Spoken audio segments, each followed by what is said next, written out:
Ili, alam mo ba, yung ginawa mo kanina, di ba, nagsuot ka ng diaper, tapos umihi ka.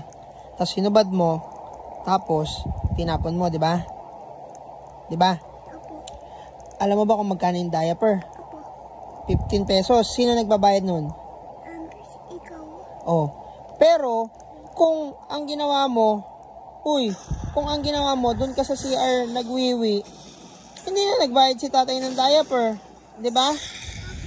So next time, dun ka na lang sa CR magwiwi. Mas madali naman yun kaysa maghuhubad. Tsaka suot ka pa ng diaper, tas tatapon mo pa. Okay? Okay ba yun? Next time, saan ka iihi?